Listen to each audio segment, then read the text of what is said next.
Toronto FC reportedly trading one of their designated players. David Beckham speaks out about his suspension. And look at two of the biggest games this weekend in MLS, next on The Daily.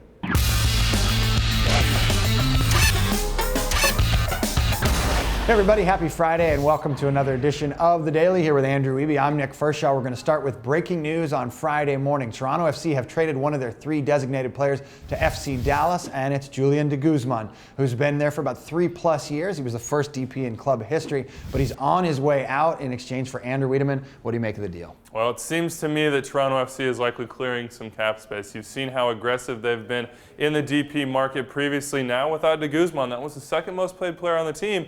You'd have to expect that they're going to augment Danny Kovermans and Torsten Frings a little bit. We'll see how that plays out. On FC Dallas' side, this move reeks of something to protect David Ferreira. He's a guy that needs someone behind him, running the show defensively, making sure the counterattack gets shut down. Previously, it had been Daniel Hernandez. He's 36 now. He hasn't played as much in the last 3 games. You can take that as a sign for whatever you want. At this point, though, you have to think for the kind of money they'll be paying him, Julian De Guzman's going to play a big role in FC Dallas. Certainly a shot in the arm down there in Frisco, and another big deal for Toronto FC. Julian De Guzman on his way out. Both these teams are in action this weekend. Toronto's at New England at 7:30 p.m. Eastern on TSN2 up in Canada and MLS Live down in the United States. And FC Dallas, they're at Colorado, 9 p.m. Eastern on MLS Live.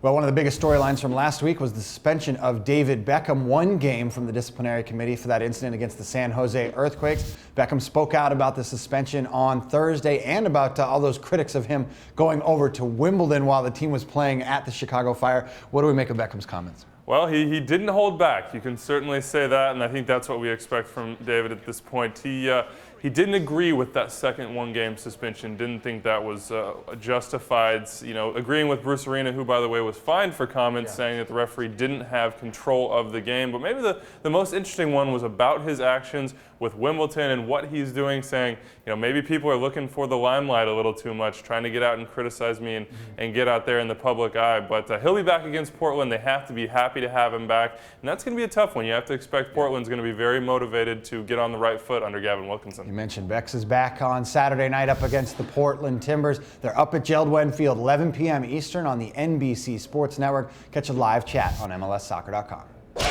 Next up, one of the best games of the weekend goes down on Saturday night. The San Jose Earthquakes at home against Real Salt Lake. 10:30 p.m. Eastern on MLS Live. San Jose got the best of this rivalry earlier this season. The 2 best teams in the Western Conference, maybe the 2 best teams in the league, going at it Saturday night. Yeah, probably a juxtaposition of styles, and I expect a very similar game to the one that occurred earlier this year when Wondolowski scored a game winner late for San Jose. You're going to see RSL with the majority of the possession.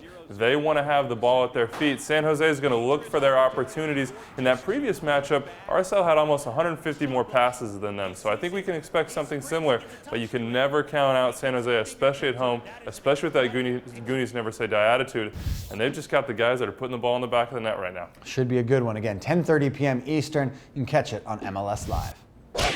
Well, a couple good games on Sunday, but maybe the best one. The New York Red Bulls at home against the Seattle Sounders, 4 p.m. Eastern on ESPN. You can catch a live chat on MLSsoccer.com. The big news in this one, the return of Thierry Henry and Rafa Marquez for the Red Bulls, who've been inconsistent without those guys in the lineup. Yeah, a big get for them coming back. That partnership with Kenny Cooper to start the year was huge for New York's success. They are 5-0-2 at home, though, so you expect them to be the favorites, especially with those guys back. Seattle going to hope to break out after they got that first win to get out of that long winless streak. It's not going to be easy at Red Bull Arena, though. They need Mauro Rosales to continue pulling the strings. He's another guy like Henry, like Marquez, has been in and out of the lineup, but they've got to have him produce. It's going to be a good one at Red Bull Arena. One other bit of news surrounding this game, Roger Levesque, the fan favorite up there in Seattle, has announced that he will retire after the Seattle Sounders matchup against Chelsea coming up in the next couple weeks. It's definitely a fan favorite saying goodbye to the game. That does it for us. Wanted to mention Extra Time Radio. We said it before. Peter Vermees from Sporting Kansas City and Jason Kreis from RSL joined us. You can find that on iTunes and Buzzsprout. Find all the latest videos and news surrounding the weekend on MLSsoccer.com. Have a great weekend.